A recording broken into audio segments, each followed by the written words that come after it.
How to use coupons on Temu. Let's get started. Launch your Temu app. Make sure you have already logged into your account. You will land to the home page.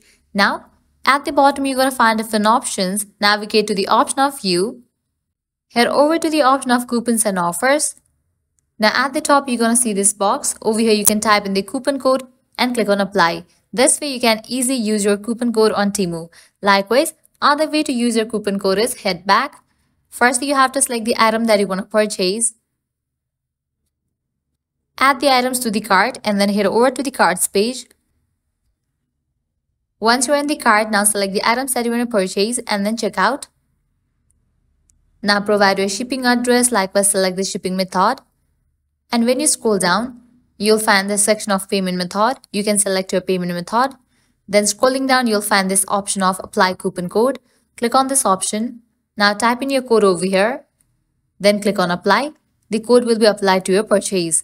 Well, this way you can easily use coupon codes in Temu. At the end, if you guys find this video helpful, don't forget to like, share and subscribe to our channel. Thanks for watching.